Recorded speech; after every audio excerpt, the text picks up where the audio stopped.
Dọ́dọ̀ ló ní kẹ́ gbọ́. Ó mà sùn ẹ́ ọmọ láyé ní. Ó yá ó mà sùn ẹ́ ọmọ àpẹẹlẹ sí i. Ó yá ó mà sùn ẹ́ ọmọ ń mọ̀já. Òfàbùkọ́mù pariwo. Ìjọba ọjà ò àtàníṣe o. Ajá ìjà wọn lẹ́yìn ẹkùndéédé ọmọ rẹ̀ fọwọ́ sí wá sílé. Ó yá o. Ìjọba ọjà ò ẹ̀màníṣe o. Ẹ̀kọ́ ọdún ọmọ láyé ní óyá ẹ̀kọ́ ọdún ọmọ àpẹẹlẹ sí óyá ó mà sì wá ọmọ ń mọjà òfòbùkọ́bù pariwo ó mà sì ọmọ ń mọjà òfòbùkọ́bù pariwo ìtumọ̀ ọjà ọjọ́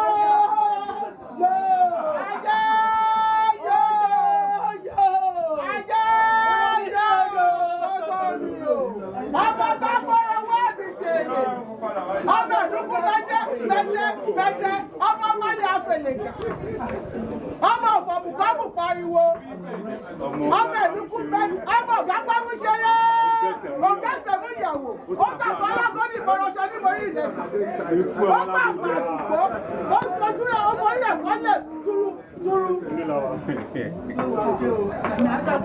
Aṣọ́pọ̀dún òun ṣe o wáṣíù wáṣọ́pọ̀dún jẹ́jọ́ wọn ṣí mẹ́rẹ̀mẹ́rẹ̀ kó lọ́ọ̀dẹ̀ jẹ́jọ́ wọn máa ń kó wálé jẹ́jọ́ wọn kó dá Amẹ́ríkà àti oyún inú aláṣẹ jẹ́jọ́ wọn máa jèrè wọn.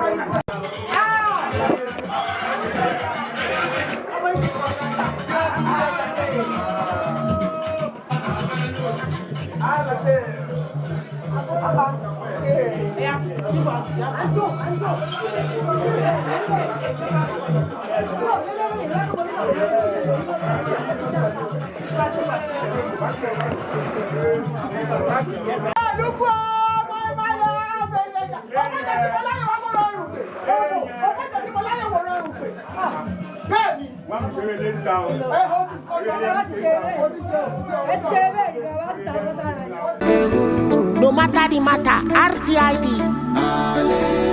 Come on. Suffer for work, enjoy for heaven.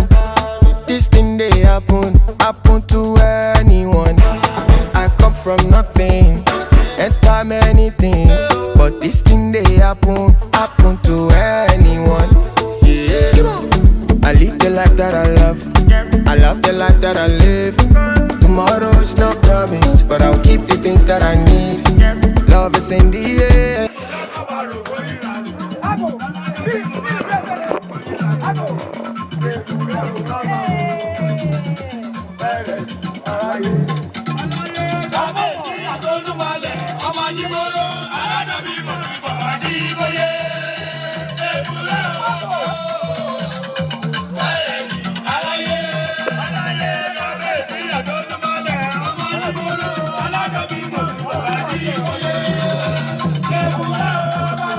Mi ì tẹ̀ ìgbà tọ̀dọ̀ mi gan.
Ọ̀gá gbámúṣẹ́rẹ́ ọ̀gá sẹ̀mú ìyàwó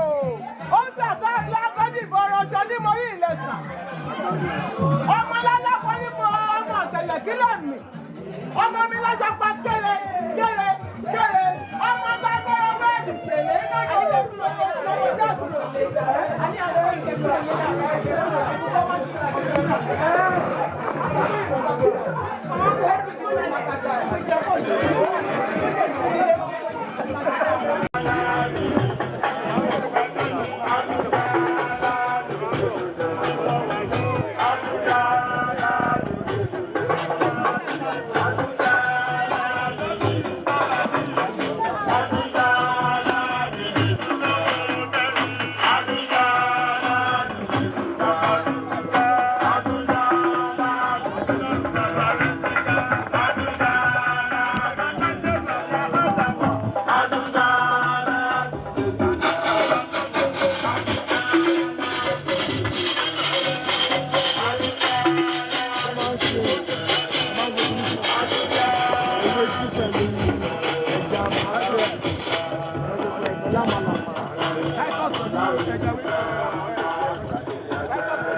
àti fẹ́ kàn yìí àti fẹ́nu.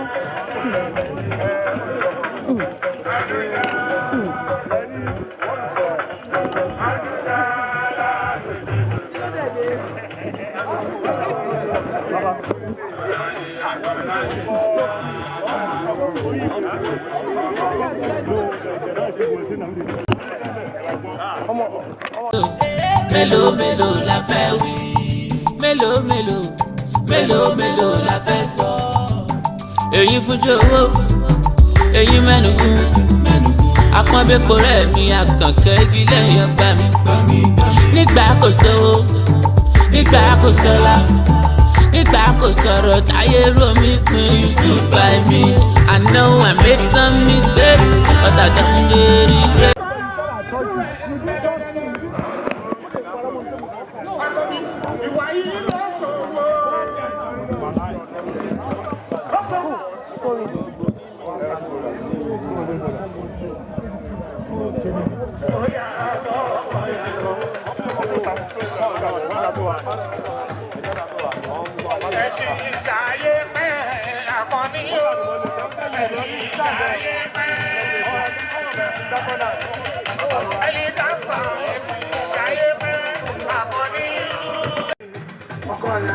Mo ń ṣe o.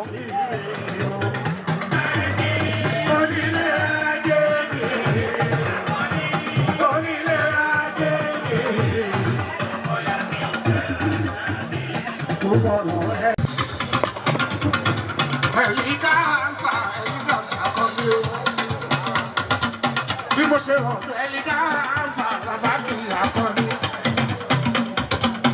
Ọmọ ní.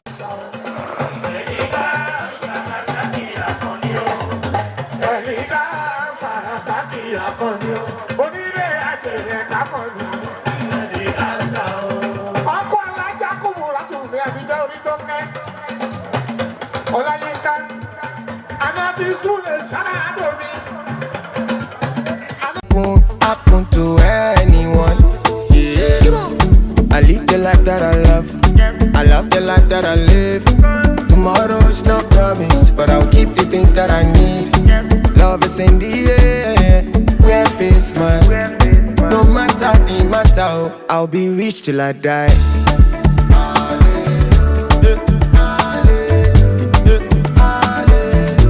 I'll be rich till I die.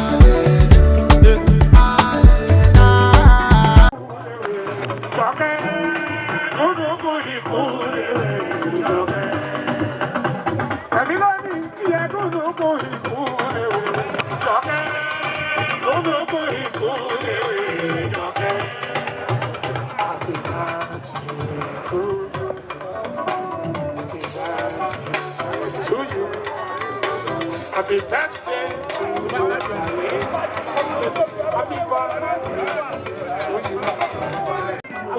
Ibi kẹ́kẹ́ ọlọ́jọ́ ibi ìjókòó ẹ̀ o ṣé jáde tó ọlọ́jọ́ ibi.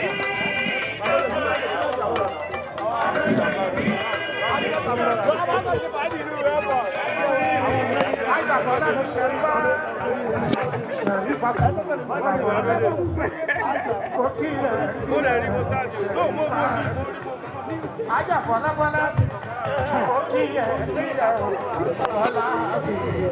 Hera mi ultimate. Oyin na tu. Kí wá ní pé airport yẹ láti wá pàdé jẹ pé àdá sọ́rọ̀ má fi hàn bí ìmẹ́tọ́ tó ṣe pọ̀ ní ọ̀rọ̀ lọ́nà máa lù ú ó máa lù ú.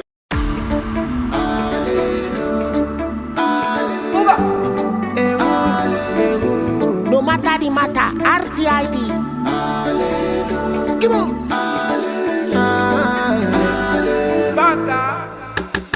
Suffer for work, enjoy for heaven. This thing they happen to anyone. I come from nothing, enter many things, but this thing they happen to anyone. Yeah.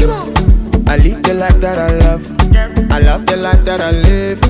Tomorrow's not promised, but I'll keep the things that I need. Love is in the air, wear face mask. No matter the matter, I'll be rich till I die.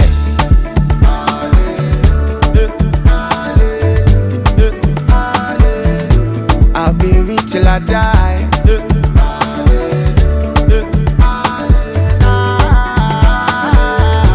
I'll be rich till I die.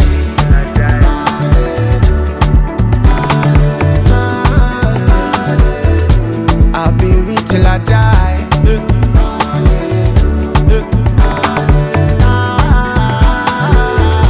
I'll be rich till I die. A plan is a plan A, better plan is a plan B. No pain, no gain, no face, no case. Look, I live the life that I love. I love the life that I live. Tomorrow's not promised, but I'll keep the things that I need. Love is in the air, wear face mask. No matter the matter, I'll be rich till I die.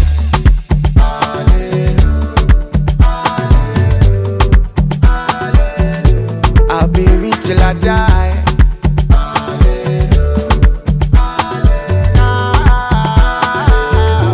I'll be rich till I die.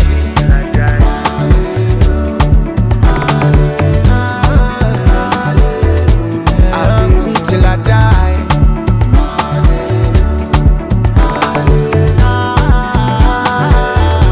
I'll be rich till I die. I love how you are 18 and your ex taking the money. I know, come on. But I'll keep the things that I need. Love is in the air, we're face man. No matter the matter, I'll be rich till I die. Come on. Hallelujah. Badu. Hallelujah. Great. Hallelujah. I'll be rich till I die.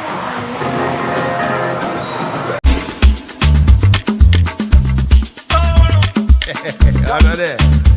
If you know, you know. But if you don't know, you know.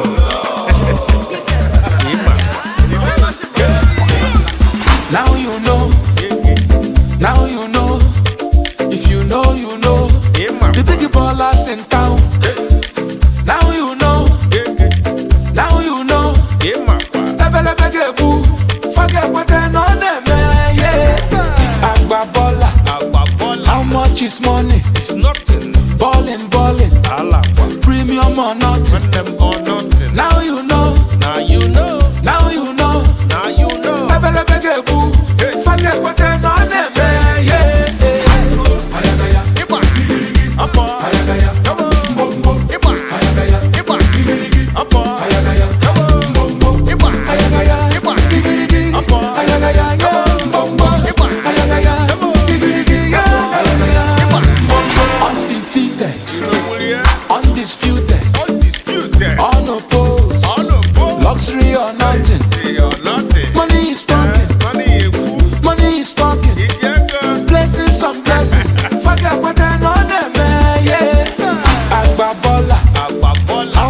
this morning. Ballin', ballin'. Premium or nothing. Now you know. Now you know. Lebe get woo. Fucking pretend on them, yeah. Ayagaya. Ayagaya. Bombo. Ayagaya. Digirigi. Ayagaya. Bombo. Ayagaya. Digirigi. Ayagaya. Bombo. Ayagaya. Digirigi. Ayagaya.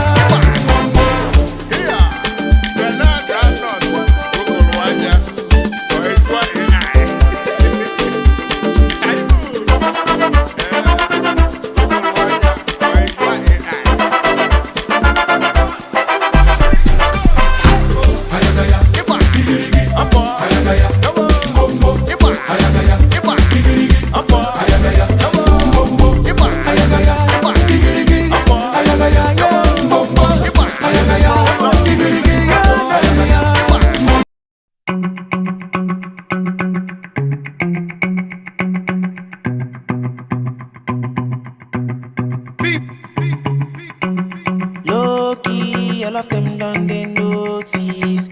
I'm not joking, all my guys them know me. Since 06, I've been writing this story.